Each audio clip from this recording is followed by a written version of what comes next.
Bonjour à tous, bonjour Camille, Bonjour, bonjour à toutes et à tous. ça me fait plaisir que tu nous rejoignes aujourd'hui. On va passer une heure ensemble avec les participants. J'espère que vous allez tous bien. On a un programme intéressant, on espère en tout cas que ça va vous plaire. Camille, je te donne rendez-vous juste après, si ça va pour toi. J'ai une petite introduction à faire et puis je te passerai la parole. Parfait, merci. À tout à l'heure. Voilà, bonjour à tous. Un grand plaisir pour ma part de vous retrouver cet après-midi, cette fin d'après-midi. On a essayé de changer un peu l'horaire. On avait l'habitude de se voir plutôt en début de matinée. On va laisser aussi un petit moment après le webinaire de Camille pour que chacun puisse poser des questions. Donc, vous pourrez sans autre allumer votre vidéo et votre micro. Vous vous sentez vous faites comme vous le souhaitez, en tout cas de ce point de vue-là. Voilà, pour ma part, je vais vous présenter aussi ma présentation. Un tout petit instant. Ça vient.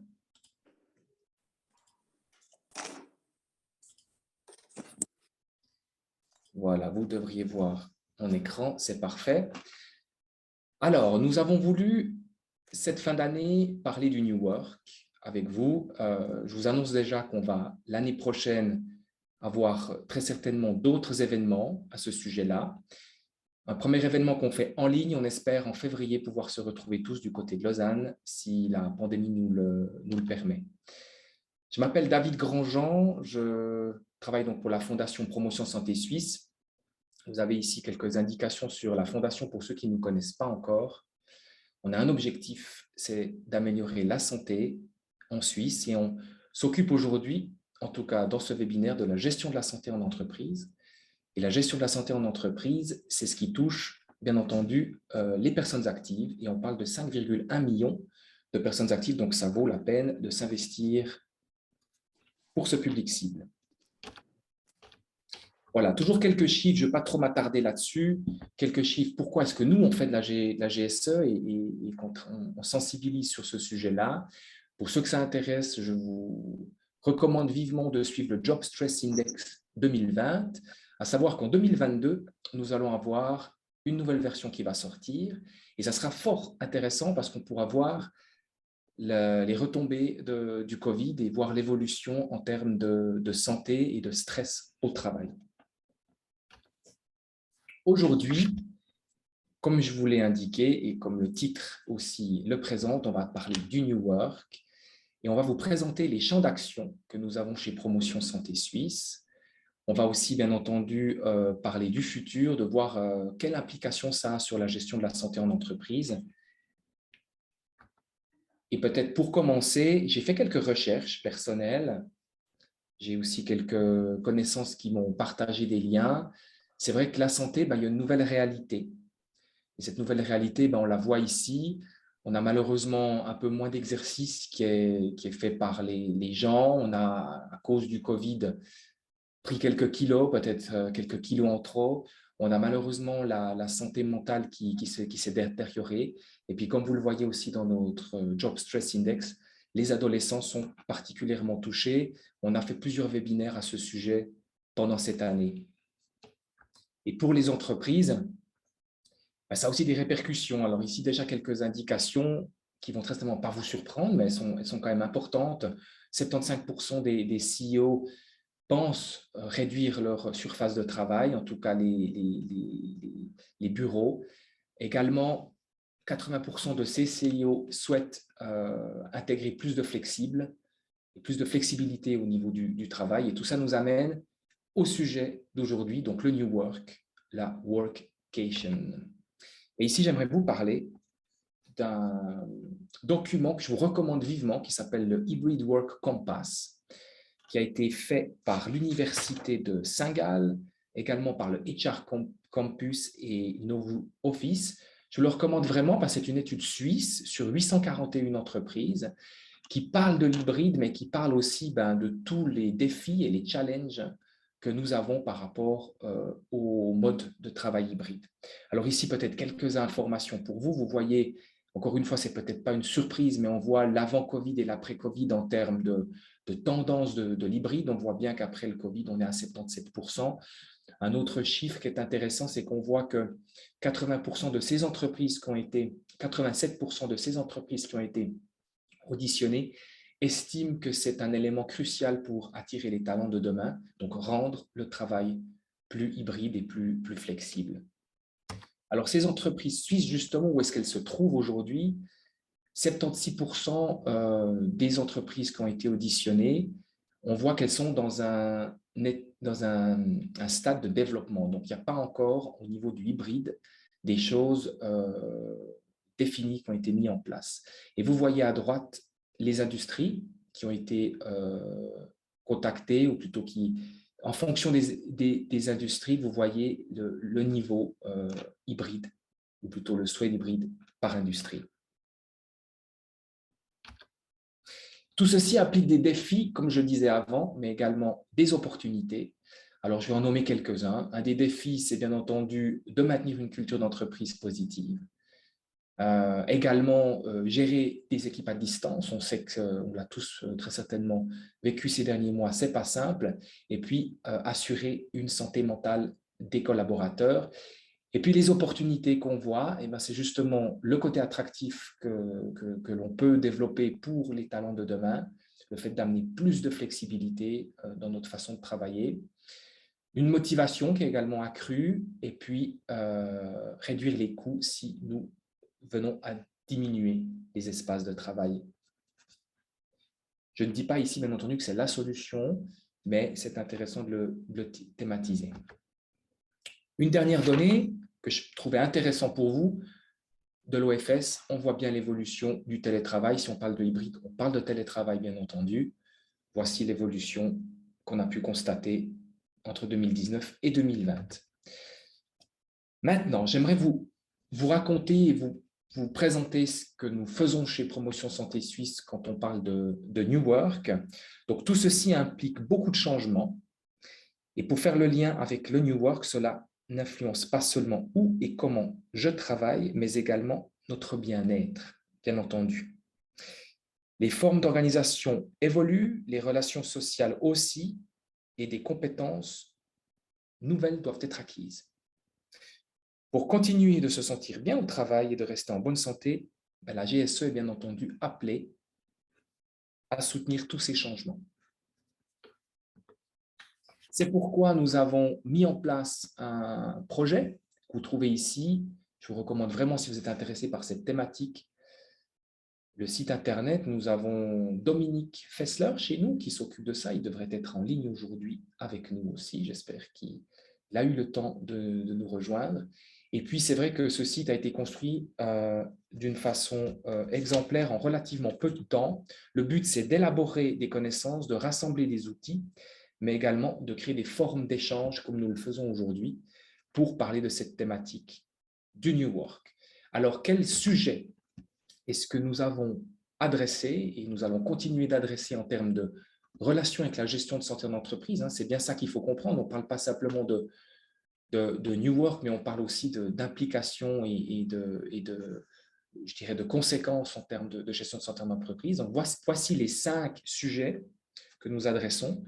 La gestion et processus de décision. Donc ici, c'est la direction qui diffuse l'effet et est en mutation. Des nouveaux concepts et des nouveaux rôles apparaissent. La santé sociale, elle est primordiale. La santé sociale, c'est le pilier central de la santé mentale. En 3, nous avons le développement des compétences. Alors, c'est vrai que toute cette transformation, elles impliquent de nouvelles compétences. Et là, on va essayer d'approfondir pour comprendre quelles compétences vont être utiles et importantes pour le futur.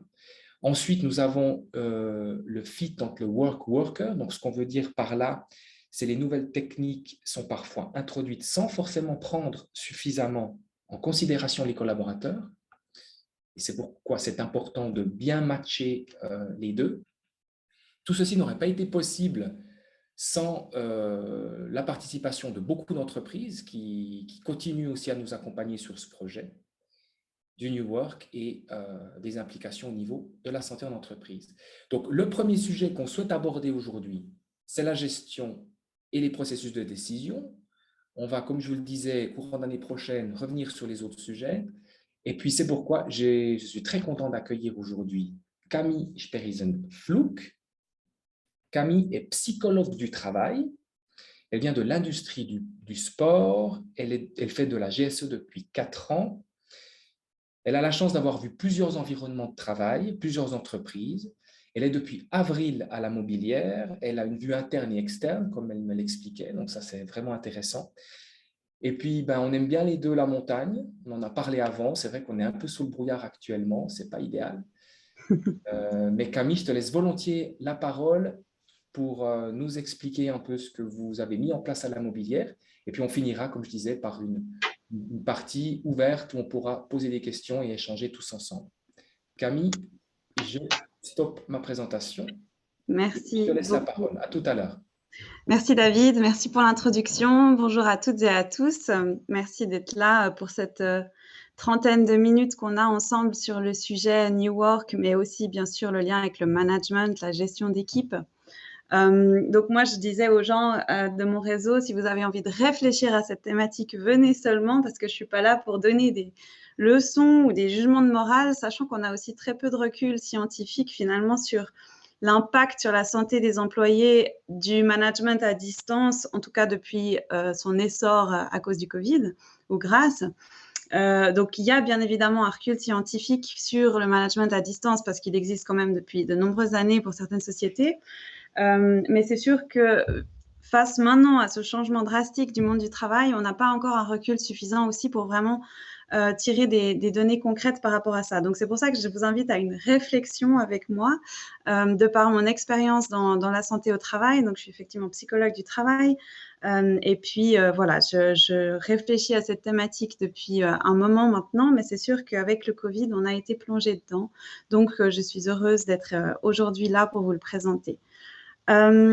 Ma présentation, elle durera une trentaine de minutes. Si vous avez des questions, je vous invite à les mettre sur le chat et puis on les prendra à la fin si c'est OK pour vous. Et puis comme ça, vous pouvez vous sentir libre aussi de les écrire quand elles vous viennent, si c'est le cas. Donc n'hésitez vraiment pas. On prendra un petit moment aussi pour les reprendre. Je vais vous partager l'écran et puis en espérant que ça fonctionne. Vous me dites, vous me faites signe, vous criez si vous voyez rien. Mais je crois que ça devrait jouer. C'est parfait, Camille. Ok, super. Donc, très grossièrement, cette slide, pourquoi on parle de New Way of Work? Voilà, le monde du travail a toujours évolué, il est tout le temps finalement en évolution. Là, je l'ai caricaturé très grossièrement, mais on pourrait parler de 3 âges du travail.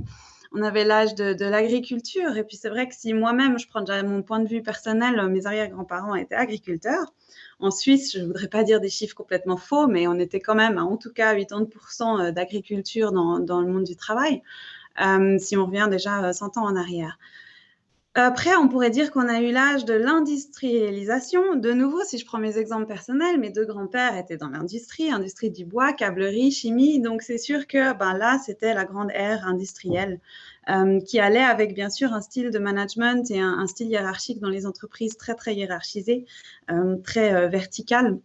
Et puis finalement, des conditions de travail pas toujours idéales, ça a bien évolué aussi, mais disons, c'était des rôles très définis avec un système, on va dire, de motivation au travail par rapport au salaire principalement. Donc on était quand même pendant un moment dans ce monde-là, puis on bascule, pas aujourd'hui, ça fait un moment quand même dans ce monde, cette ère digitale, qui est entremêlée depuis un moment. Et ça ne veut pas dire, bien sûr, qu'on nie l'existence des 2 autres aires, vu qu'on a toujours de l'agriculture, on a toujours de l'industrie, ça ne change pas ça. Mais c'est sûr que cette expansion digitale, elle est là depuis un moment. Le Covid l'a accéléré, voire brutalisé, mais je veux dire, ce n'est pas une surprise non plus. Et puis, si Covid n'avait pas été là, je pense quand même qu'on y serait arrivé aussi gentiment dans le monde du travail qu'on vit actuellement. Donc, c'est vrai que ça évolue, ça change, on n'est pas encore au bout de nos surprises. Et puis, bien sûr, ça change très vite. Donc, ce qui était déjà d'actualité il y a 2 ans ne l'est pas maintenant.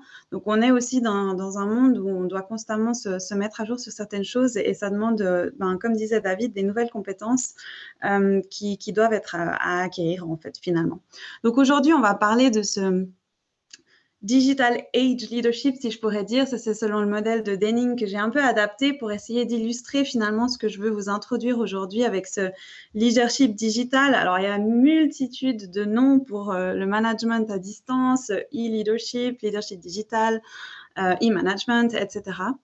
Mais en gros, les différences qu'on pourrait de nouveau prendre un peu grossières comme ça, mais qui font sens si on y réfléchit, c'est qu'à la différence du leadership industriel, on n'a plus forcément une forme de hiérarchie telle qu'on la connaissait. Alors attention, hiérarchie, il y a toujours, si je prends l'exemple de la mobilière, bien sûr, on a une hiérarchie qui est en place, mais on est plus dans des systèmes de compétences, holocratie, peut-être que c'est un terme que vous connaissez, où on se regroupe par domaine de compétences plutôt que par hiérarchie. Et puis, si c'est plus donner plus de responsabilisation finalement aux employés pour prendre des décisions, et puis donner confiance dans l'expertise des gens qui travaillent dans les entreprises. Donc ça, c'est peut-être une différence qui s'est déjà mise en place et qui s'accélère aujourd'hui avec le télétravail. On verra pourquoi. Dans le mindset, bien sûr, c'est toujours de faire du profit, toujours de faire du bénéfice. Je crois que ça, on ne peut pas se leurrer. Mais avec le leadership digital, on recherche peut-être un peu plus aussi l'expérience client, donc le vécu des clients, le vécu de l'expérience des produits qui est vraiment recherché pour améliorer ensuite ça, et à une vitesse d'ailleurs parfois un peu folle. La motivation aussi change. On a une étude récente sur les jeunes générations, on ne va pas se mentir, le salaire est toujours une motivation forte, donc les conditions de travail sont toujours importantes, mais peut-être qu'à l'époque, l'argent, le statut social, les promotions étaient des facteurs de motivation plus forts qu'aujourd'hui dans cette nouvelle ère où on aimerait pouvoir apporter une petite pierre à l'édifice, on aimerait pouvoir apporter peut-être notre créativité, notre personnalité. Des éléments vraiment qui viennent de nous et être reconnus aussi pour ces compétences-là. Donc, le salaire est une chose, bien sûr, mais il ne suffit pas forcément. Puis, au niveau des tactiques managériales, donc là, on y reviendra aussi, on était dans un style plutôt directif, si on prend le management passé, avec voilà, des directives à suivre, des règles, un style un peu paternaliste aussi. Aujourd'hui, ça ne fonctionne plus forcément. Certains en ont besoin, d'autres moins. C'est aussi une question de génération, mais pas que. On est plutôt dans l'implication des gens et puis la réflexion aussi commune. On n'est plus forcément dans mon responsable, ma responsable m'a dit de faire ça, je le fais comme ça, j'ai rien à dire. Ça arrive encore, bien sûr, mais voilà, c'est un peu des tendances qui se montrent dans les organisations qui ont en tout cas instauré soit des produits digitaux, soit simplement sont dans un style digital et hybride, comme le décrivait David. Donc, à la mobilière. Moi, j'y suis depuis avril. Je ne voudrais pas être la grande porte-parole de tout ce qui a été mis en place, mais je peux vous donner mon vécu par rapport à ça. On a 4 grands piliers par rapport à ce New Ways of Working qui ont été décrits il y a maintenant plusieurs années, 5 ans, si je ne dis pas de bêtises. Donc, un premier pilier, c'est celui du management des collaborateurs. Il a été défini comme flexible parce qu'en fait, à la mobilière, les collaborateurs peuvent travailler déjà avant le Covid depuis où ils veulent. Il y a des équipes qui doivent être au bureau, donc il y a quand même certaines équipes qui sont hors de ce cadre, mais de manière générale, si j'ai envie d'aller travailler au pied du Cervin et que j'ai la connexion Wi-Fi et qu'on m'entend et que je suis atteignable, je peux. Et puis, on a ce modèle vraiment flexible de confiance par rapport aux employés qui veulent travailler ailleurs. Donc, ça demande un ajustement, bien sûr, du management qui, à l'époque, n'avait pas cette possibilité-là avec les équipes et donc qui était, bien sûr, constamment sur site. On a aussi un deuxième pilier qui a été développé, celui de l'environnement de travail, donc de l'ergonomie. Il y a un aménagement des bureaux qui a été complètement repensé. Je vais vous montrer quelques exemples, mais du coup, ça veut dire aussi des espaces collaboratifs qui invitent à l'interaction, au dynamisme, au partage, qui invitent vraiment à se rencontrer finalement, à collaborer, mais aussi quand même à trouver des endroits calmes, à trouver des endroits où on ne veut pas être interrompu, à trouver des zones aussi de silence.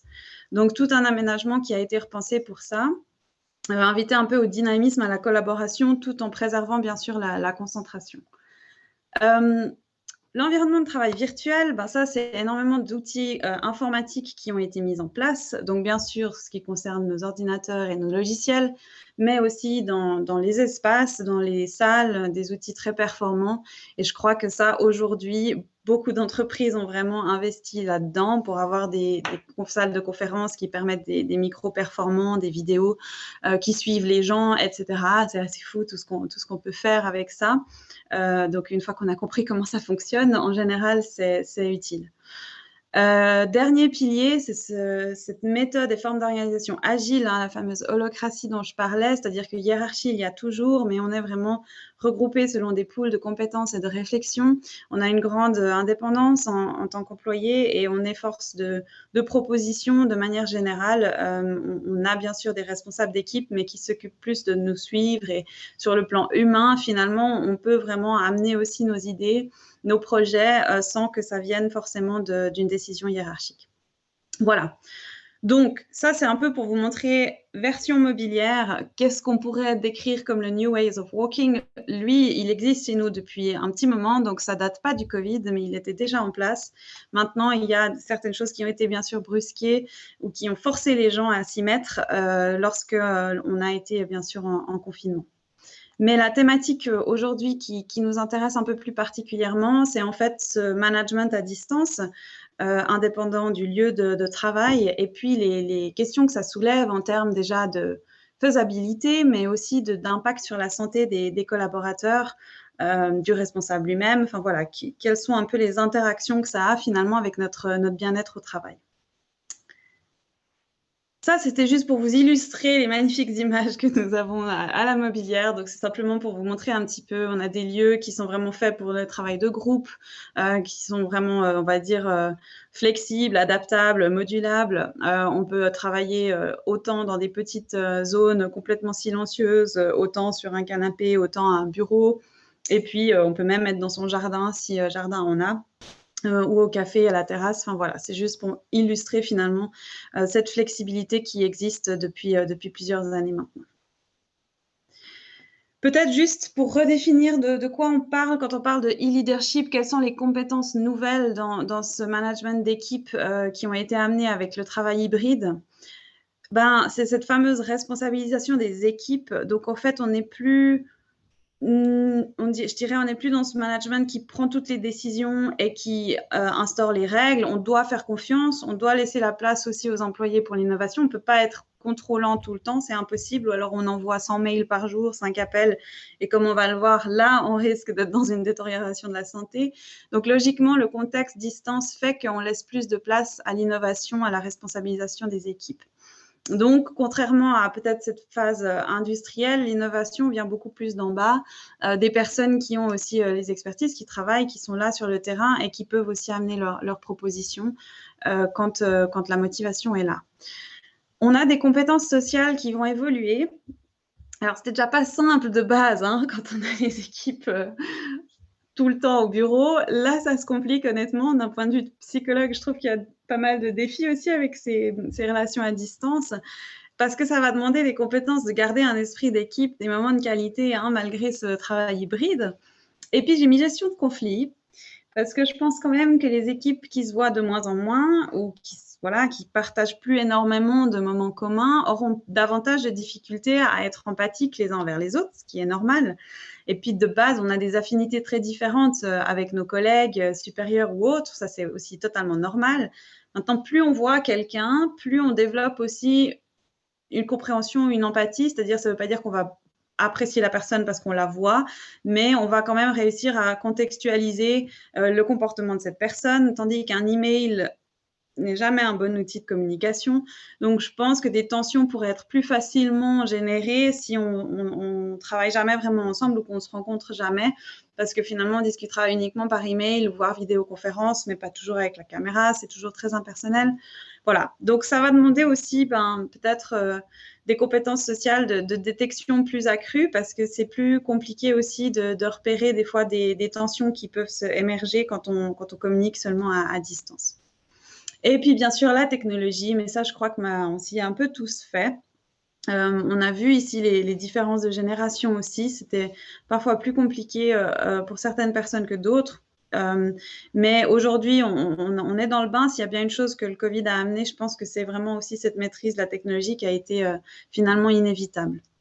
Donc, bien sûr, les outils technologiques, mais de savoir comment se comporter par rapport à ces outils-là. Et c'est aussi ce qu'on regardera ensemble, quel peut être le comportement adéquat en termes de leadership par rapport à ces outils qu'on utilise tout le temps. Pour moi, il s'inscrit ce nouveau management, si je peux dire, dans des zones de tension qui sont venues dans ce fameux nouveau travail hybride. D'une part, on n'a jamais eu autant de possibilités d'être en connexion avec les autres, un lien social virtuel énorme. Et à l'inverse, on a quand même un isolement social, voire une perte d'apprentissage. J'ai mis perte d'apprentissage surtout pour les jeunes qui rentrent dans le monde du travail, apprentis, stagiaires, ou simplement aussi quelqu'un qui change de travail, qui prend un nouveau rôle, un nouvel environnement. C'est sûr que si on n'est que à distance, on risque d'avoir une perte d'apprentissage si on n'a pas le bon suivi aussi de ces personnes-là. Donc, en même temps, on peut tout le temps se téléphoner, faire des vidéoconférences, on a WhatsApp, on a Slack, on a Skype, on a toutes les messageries possibles, mais on a un isolement social aussi qui est là, qui est présent, et puis particulièrement chez les jeunes, mais pas que. Là, j'avais une ligne de soutien pendant la première année du Covid. Je peux vous assurer que les relations avec les collègues sont des relations sociales très importantes pour certaines personnes, voire même parfois les seules. Donc, c'est sûr que c'est aussi un paradoxe qu'on a entre ces deux aspects-là. Autre aspect, David l'a mentionné, qu'on a quand même des études qui sont intéressées à l'échelle de plusieurs pays sur le fait qu'en fait, les gens, malgré le fait qu'avec le télétravail, on a plus de temps ou en tout cas plus d'énergie, suivant comment, on a une sédentarité qui a grandi. Alors, c'est aussi en lien, bien sûr, avec le fait que beaucoup de lieux sportifs ou de bien-être et autres étaient fermés ou difficiles d'accès. Mais on a aussi ce paradoxe-là. Autant on a davantage de possibilités de mouvement, autant les personnes qui peut-être marchaient pour aller au travail ou à un grand bureau, donc se déplacer un minimum dans les locaux, ne le font plus à la maison, et donc une sédentarité qui est aussi croissante. Et puis le thème équilibre professionnel-privé, le grand thème aussi du télétravail, il est censé être facilité. Ça nous aide beaucoup, en tout cas pour certains, d'avoir la possibilité de faire du travail hybride parce qu'on peut pallier les rôles privés et professionnels. On peut avoir des fois justement plus de temps aussi à accorder à son temps privé parce qu'on n'a pas les trajets, etc. Puis en même temps, on a des frontières floues qui sont en lien avec le suivant. On a des personnes qui ont un rythme très perturbé par le télétravail. Alors maintenant, on commence à s'y faire, mais même ça demande une attention particulière. On fait plus de pauses ou on fait plus du tout de pauses. On travaille encore le soir. On n'arrive pas vraiment à se distancer du travail parce que finalement, notre salon est devenu notre bureau. Donc, des choses qui font qu'on a aussi cette tension-là de se dire que les frontières sont floues et ça demande une réflexion personnelle de pouvoir les maîtriser. C'est ce que je dis toujours, on a tendance à trouver ça logique d'entretenir la santé physique, alimentation, activité physique, marche, que sais-je. Alors ça tombe sous le sens, mais pourtant, on n'y pense pas tant avec la santé psychique ou sociale, alors que c'est la même chose. Ça demande une réflexion, ça demande un entraînement, on doit l'entretenir, on doit la maintenir. Et donc, ça veut dire qu'on doit aussi des fois se réfléchir à notre fonctionnement et ce qui devrait être changé. Donc voilà, quand on est responsable d'équipe, nous-mêmes, on est dans cette posture-là, mais on sait aussi que nos équipes sont dans cette posture-là. Les employés sont vraiment aussi un peu entre ces zones de tension et essayent de faire leur chemin dans ce nouveau type de travail, finalement. Donc, on va un peu réfléchir à quel impact ça peut avoir sur la santé. Donc, ce management à distance, qu'est-ce qui peut favoriser un bien-être au travail, ou à l'inverse, qu'est-ce qui peut être potentiellement négatif ou péjorant pour sa santé au travail. Donc, je vous demanderai juste de réfléchir comme ça 2 minutes.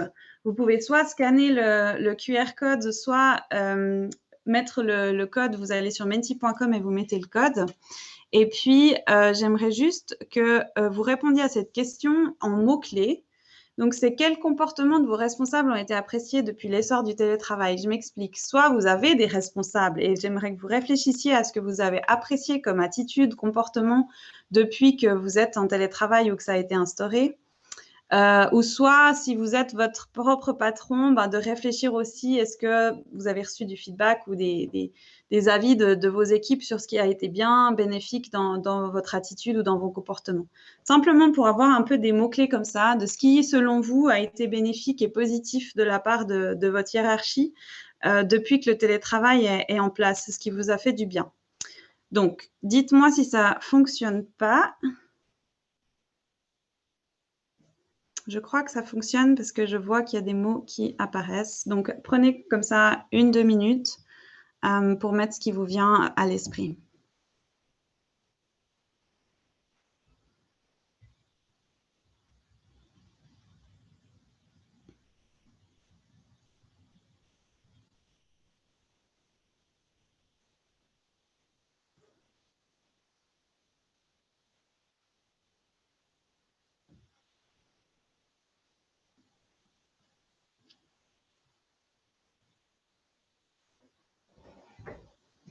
Ok, je vous laisse encore quelques secondes.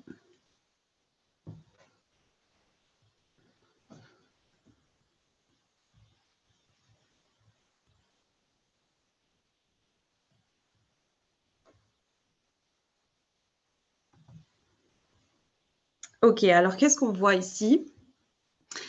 On voit plusieurs choses, communication, écoute, empathie, attention, action sympa, responsabilité, dialogue. Donc, on a un grand thème écoute, communication, dialogue. On a quand même sa motivation, ouais. L'exemplarité dans la motivation, le fait d'avoir aussi ce qui est de la place pour la créativité, la flexibilité, flexibilité des horaires, le fait qu'on a des responsabilités, activité du suivi, réunion en présentiel, ouais, délégation des décisions, etc., etc. Merci beaucoup d'avoir joué le jeu. Ce que je trouve super intéressant avec ça, c'est que, ok, peut-être ce qu'on peut dire avec le nouveau travail, ce qu'on aurait là, c'est les horaires libres, réunions en présentiel, le matériel, qu'on ait le bon matériel à disposition. Mais finalement, si on regarde le reste, communication, objectif, motivation, dialogue, flexibilité, enthousiasme, échange, autonomie, etc. Je pense, après vous me direz à la fin si vous n'êtes pas d'accord, mais que c'est absolument pas nouveau.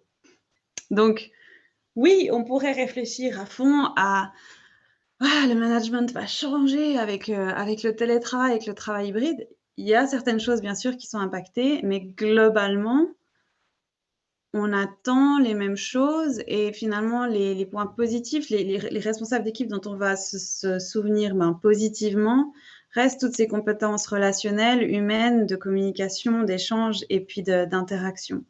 Donc, le noyau dur de ce qu'est être responsable d'équipe va pas forcément évoluer différemment de ce côté-là. Il y aura d'autres éléments, mais je crois que c'est important de rappeler qu'il y a des grands changements. Oui, le monde du travail est bouleversé, mais il y a des immuables. Il y a vraiment le fait de se dire que on va rester dans une attente d'écoute, de dialogue, de respect, de communication et d'échange qui était déjà là en fait par le passé et qui prenait déjà de l'ampleur depuis plusieurs années. Donc, merci beaucoup pour vos réponses. Et je reprends ma présentation. Alors, il y a quand même certaines choses qui doivent être adaptées quand on est responsable d'équipe. Et puis là, je vous montre un modèle qui vient d'une étude de 2014 d'un chercheur asiatique. Et puis, ce que je trouvais hyper intéressant dans cette étude, c'est qu'il s'est intéressé à quel style va impacter potentiellement négativement notre santé. Et puis, je vais vous expliquer un petit peu ce qu'on voit là. Donc, la perméabilité, donc l'axe de la perméabilité, c'est à quel point est-ce que je suis atteignable, c'est-à-dire mon degré d'atteignabilité, si je peux dire. Est-ce que je suis tout le temps atteignable ou est-ce que c'est très clair les moments où je suis atteignable? Et puis la flexibilité, c'est ma marge de manœuvre. C'est à quel point est-ce que j'ai de la marge de manœuvre pour organiser mon travail, mes horaires comme j'ai envie ou comme j'ai besoin. Donc, flexibilité, c'est mon organisation de travail, mes horaires, est-ce que j'ai de la marge de manœuvre? Et puis, perméabilité, c'est à quel point est-ce que je suis atteignable.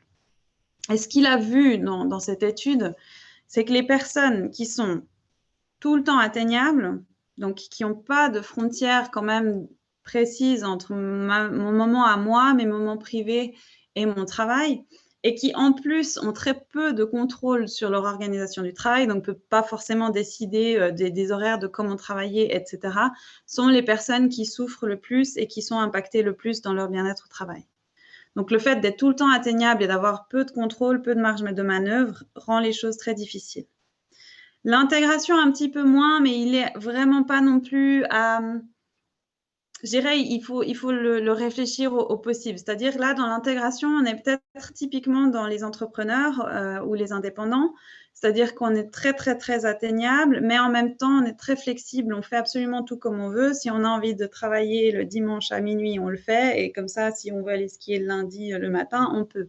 Mais on reste atteignable sur notre piste de ski au moment où un client appelle. Donc, c'est pas, il est moins, je dirais, négatif que l'autre, mais pour moi, il n'y a aucun problème d'avoir ce mode-là. Simplement, ça demande réflexion. Est-ce que finalement, ça me convient? Est-ce que cette atteignabilité constante est OK? Est-ce que je devrais quand même me réserver des moments rien que pour mon temps privé ou pas? Donc ça, c'est, je dirais, à réfléchir parce qu'il peut avoir des impacts négatifs sur la santé. Et ceux, quand même, qui étaient finalement les plus bénéfiques et positifs pour la santé des collaborateurs, c'était l'autonomie et la segmentation. Donc, la segmentation, c'est bon, je suis indéniable vraiment que sur des créneaux très précis. Puis en même temps, j'ai pas de flexibilité. Hein. Je dois être au bureau de 8h à 17h, c'est comme ça. C'est segmenté, c'est carré, mais en même temps, c'est clair. Puis ben, c'est intéressant de voir qu'en fait, ça fonctionnait bien, en tout cas pour ce qui est bien-être au travail. Et l'autre qui était aussi bénéfique, c'était ce qu'on appelle l'autonomie. C'est non, je ne suis pas atteignable tout le temps. Et oui, j'ai du contrôle sur mes horaires et sur mon organisation de travail. Donc moi, c'est celui, bien sûr, que j'encourage le plus à discuter dans les équipes. C'est des règles de communication. Est-ce que c'est... Si j'envoie des mails le dimanche ou que j'envoie des mails le soir, est-ce que ça veut dire que j'attends ça de mes collègues, oui ou non, et de le discuter et de dire aussi que les vacances sont censées être un temps off de chez off, et puis après, c'est à discuter chacun son fonctionnement. Mais je dirais que ce domaine d'autonomie, donc de respecter les frontières des gens, de comprendre quelles sont les frontières des gens, de connaître un petit peu ce qu'ils attendent et leur manière de travailler, et tout en donnant une confiance et une marge de manœuvre finalement à l'organisation du travail, c'est ce qui a le meilleur impact aussi sur le bien-être des collaborateurs. Donc, le respect vraiment de ces frontières, mais en même temps aussi la confiance et l'autonomie qui est donnée aux équipes. D'autres facteurs qui sont protecteurs finalement pour les employés dans plusieurs études qui ont été faites, donc c'est quand même ce sentiment d'appartenance à une équipe. Alors, je sais que parmi vous, il y a des ours, il y a des introvertis, il y en a qui sont absolument ravis d'être en pyjama toute la journée, de ne pas avoir à voir ses collègues, et je vous rejoins, je sais que c'est le cas, mais on a un minimum besoin quand même d'un sentiment d'appartenance, de connexion et de lien social avec notre travail. Parce que pour beaucoup, c'est la majorité de notre temps. Donc, de vraiment continuer de générer ces temps en présentiel. Je crois que ça avait été aussi écrit, le dialogue, les temps en présentiel, de se voir, et idéalement aussi de voir son équipe en totalité de temps à autre, reste un élément qui était important pour le bien-être des employés pendant cette période. Ce qui est de la confiance, on en a parlé, donc l'autonomie qui est donnée, le fait que du coup, ça encourage des fois aussi l'innovation parce qu'on est moins contrôlé, on a plus de place pour nos idées, on est peut-être écouté aussi dans les idées qu'on fait. Donc, on pourrait avoir ce leadership partagé, entre guillemets. Si je prends mon exemple, moi, j'ai une supérieure d'équipe qui est présente, bien sûr, mais finalement, elle nous donne totalement confiance aussi pour les projets qu'on développe. Et cette sécurité psychologique, qui est un terme que vous avez peut-être déjà entendu et qui va, je pense, devenir de plus en plus important à vraiment mettre en avant avec le travail à distance, c'est le fait qu'on se sente suffisamment à l'aise et en confiance pour pouvoir poser des questions, pour pouvoir dire quand on n'a pas compris, pour pouvoir dire quand on a peut-être trop ou que ça va moins bien. Donc, d'avoir vraiment un espace où on peut poser des questions, on peut apprendre et on peut montrer aussi des vulnérabilités. Donc ça, c'est quelque chose aussi qui est extrêmement protecteur finalement, de se dire peut-être que je suis à distance, peut-être que je vois pas mes collègues tout le temps, mais je sais aussi que si on a besoin de soutien, si j'ai besoin de renseignements, si j'ai besoin d'aide, eh ben, je peux aussi aller la chercher. Donc ça demande de pouvoir le rappeler et d'instaurer bien sûr un climat de confiance avec ces équipes. Et le fameux respect des frontières que je viens de vous montrer. Donc bien évidemment que ça, c'est un facteur protecteur. Les équipes dans les études qui étaient appelées encore le soir ou à devoir travailler hors des horaires normaux ou voire même aussi le week-end, étaient plus à risque sur leur santé. De nouveau, il y a des grosses différences individuelles, bien sûr, mais pour moi, ça doit juste être clarifié, bien sûr, au sein de l'équipe.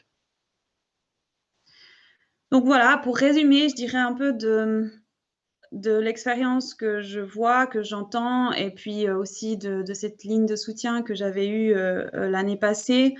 Je dirais que idéalement, avoir du présentiel reste pour moi un facteur important.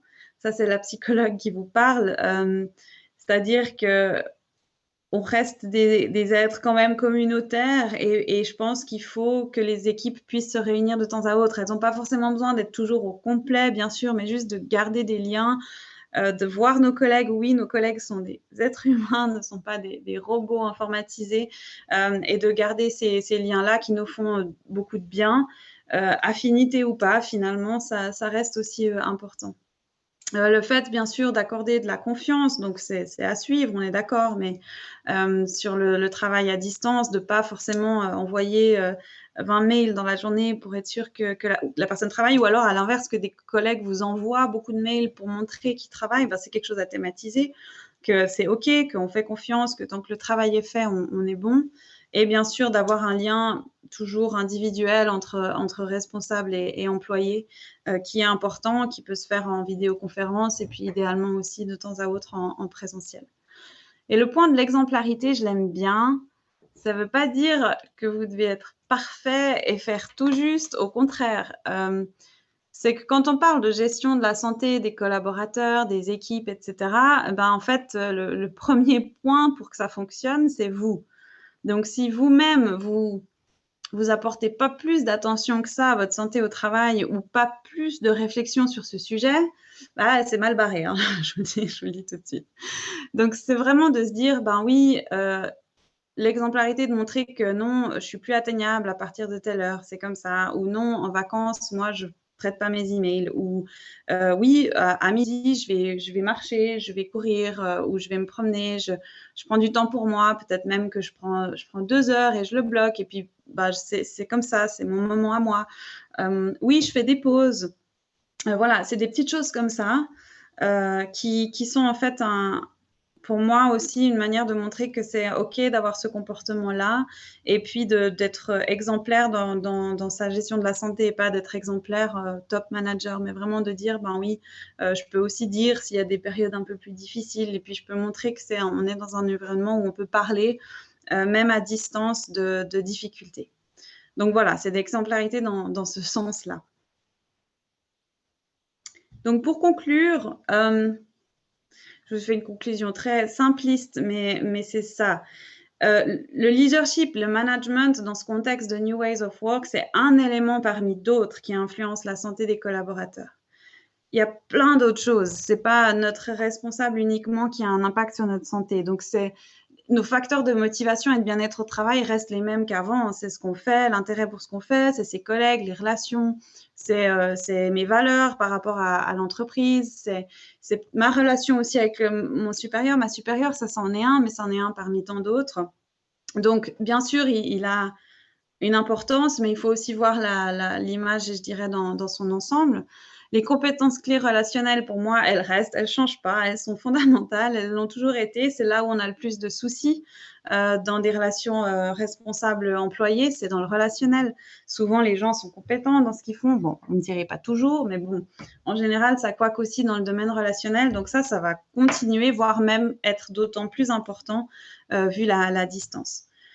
On a encore peu de recul scientifique. Là, je vous parle de certaines études, bien sûr, mais aussi de mon expérience dans ce terrain-là. Mais c'est sûr que ça nous demandera un petit peu plus de temps aussi pour vraiment connaître quels sont les bons fonctionnements d'équipe à distance. Et puis voilà, le fait de se connecter les uns aux autres, de s'accorder de la confiance, de montrer qu'on est toujours à l'écoute, qu'on est toujours en soutien malgré la distance, et d'être clair.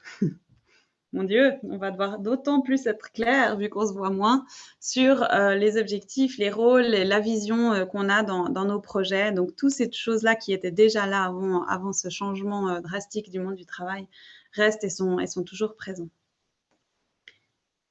Et donc, pour terminer, je vous affiche juste encore mon contact au cas où. Donc, je travaille chez Expert Center, qui est en fait une société de la mobilière. Donc, n'hésitez pas aussi, si jamais, à noter mon email ou mon téléphone si vous aviez encore d'autres sujets que vous auriez voulu explorer. Et je vais rejoindre maintenant le chat, comme ça. Hop, je vais voir s'il y avait des Merci questions Camille. ou commentaires. On a quelques questions, je peux déjà te le confirmer. Ça marche. On va pouvoir passer en revue ensemble. Merci en tout cas pour ta présentation, très intéressante. Ça serait intéressant d'aller aussi dans le second volet l'année prochaine ensemble. Peut-être juste avant de passer aux questions, on va vous afficher maintenant quelques questions que nous avions aussi pour savoir qui participe aujourd'hui. Ça nous permet aussi d'évaluer un petit peu nos événements futurs. Donc, Claudia, tu peux sans autre poser quelques questions. On aimerait savoir déjà à quel titre vous participez aujourd'hui. Ça nous permet de bien centraliser aussi les besoins du futur, combien d'entreprises ou plutôt combien d'employés vous avez au sein de votre organisation. Et puis, dans quel secteur vous travaillez. Alors, si vous avez quelques minutes, ça serait super pour remplir ces questions.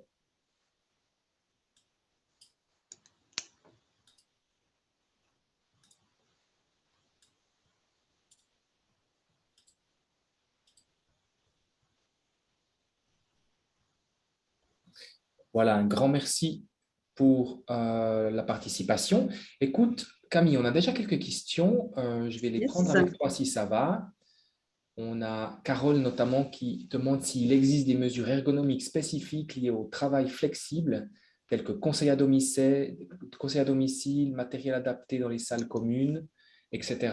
En tout cas, au regard à Mobilière, moi j'ai aussi quelque chose à dire à ce sujet, mais je te laisse déjà volontiers y Ouais. répondre. Ce qu'on a, c'est une grande plateforme de formation, en fait, qui est accessible à tout le monde. Et là, on a des petites formations très courtes en ligne sur l'ergonomie de bureau, notamment donc sur les postures à adapter. Donc, c'est plutôt du conseil qui est générique à tout le monde. Maintenant, ça existe. Et puis, bien sûr, en télétravail, on a la possibilité, dès qu'on a terminé le temps d'essai, d'avoir ce qu'on appelle un kit de télétravail, donc de pouvoir commander jusqu'à un certain budget qui est assez conséquent, un clavier ergonomique, des souris ergonomiques, un écran, etc. Donc, d'avoir aussi du matériel à disposition. C'est quelque chose que tu recommandes, toi, personnellement, qui a aussi cette vue externe. C'est vrai que pas tout le monde l'offre aujourd'hui. C'est quand même super ce que vous faites. Ouais, très clairement. Je suis peut-être psychologue dans la santé sociale et mentale, mais bien sûr, l'ergonomie reste très importante.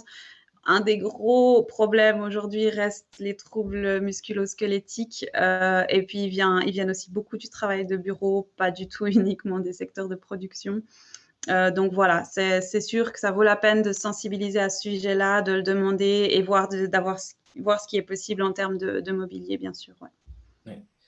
Très bien. Alors, une deuxième question. Après, vous pouvez sans autre enclencher votre vidéo et votre micro si vous souhaitez aussi poser les questions en direct. On passe sur la partie maintenant un peu interactive. Alors, on a Delphine. Bonjour Delphine, j'espère que tu vas bien. Existe-t-il des données pour la Suisse sur la santé numérique, les méfaits de la connexion à outrance sur la santé mentale, addiction, etc. Est-ce que tu as quelque chose, toi, dans cette direction?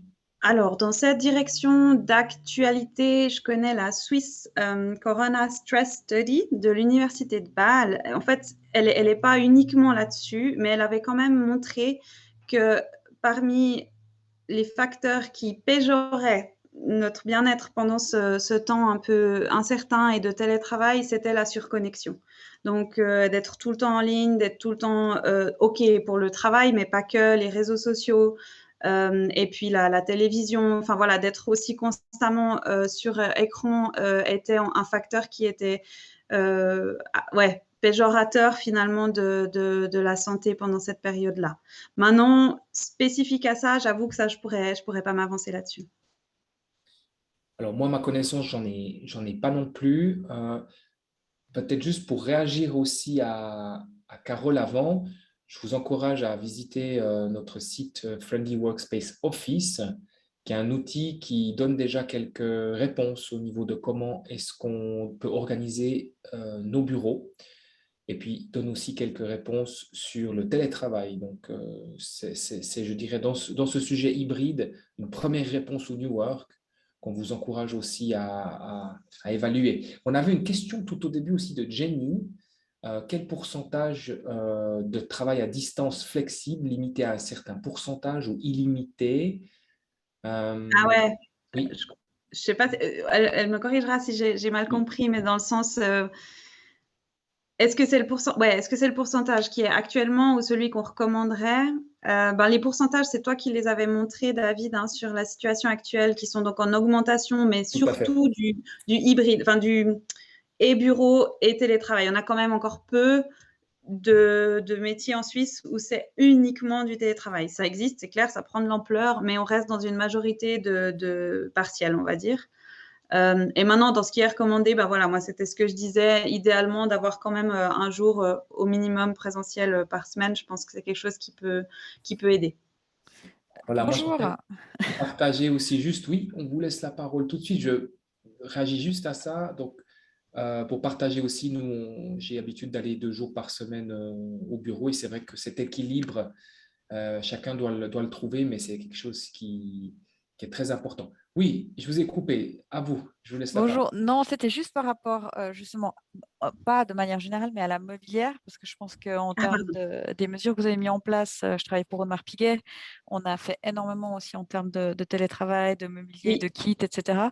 Et puis, c'est par curiosité, je me demandais, comme vous êtes que du service principalement, vous pouvez plus oui, que nous qui avons de la production, hein, partir sur des modes flexibles. C'est pas évident pour nous, surtout aussi la différence col bleu, col blanc, tout qui à crée fait. des jalousies, etc. Donc c'est pour ça, par curiosité, je me demandais sur quel pourcentage est-ce que les gens ont le choix, est-ce que c'est prédéfini ou pas. Ouais. Euh, Euh, alors, il y a une grande liberté, mais je dirais qu'il y a quand même normalement une présence qui est requise de 50%. Mais c'est à prendre avec des pincettes. Dans ce 50%-là, tous les travaux en déplacement chez des clients, typiquement le mien, qui est en déplacement chez des clients, c'est considéré comme du temps de bureau. C'est-à-dire que je ne suis pas à la maison, je suis chez des clients, je suis en déplacement. Donc, dans ce 50%, ça peut inclure ça. Mais normalement, c'est ça.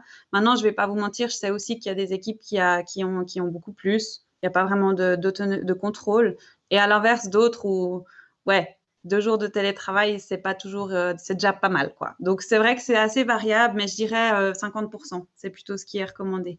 Et puis effectivement, merci de le soulever, ça je l'ai peut-être pas dit, mais avec cette ère digitale, on creuse un fossé encore plus grand entre des métiers industriels, de terrain, manuels et les métiers administratifs, intellectuels, de bureau.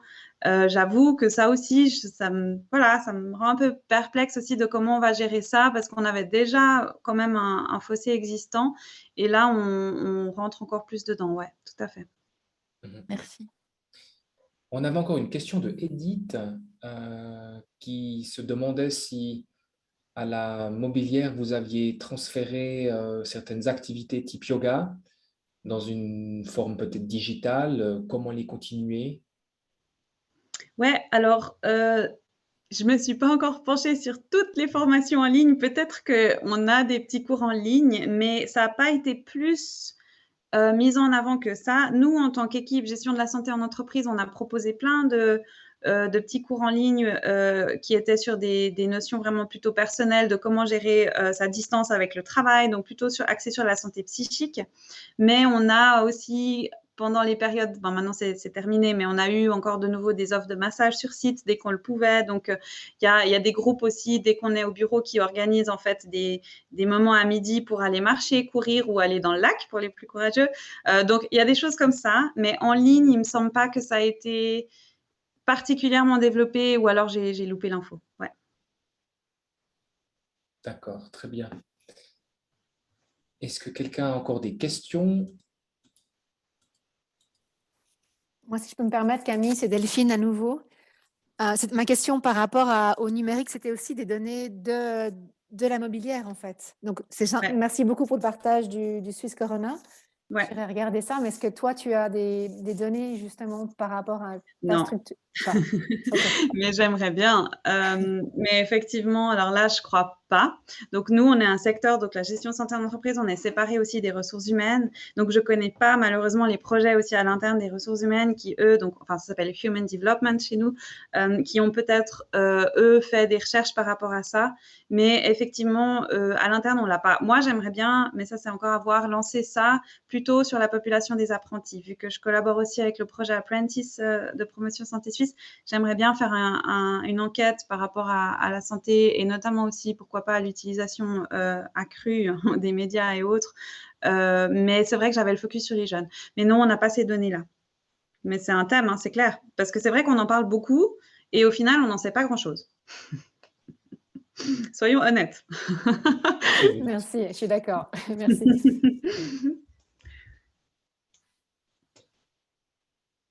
Voilà, vous avez encore des questions? On a encore quelques minutes.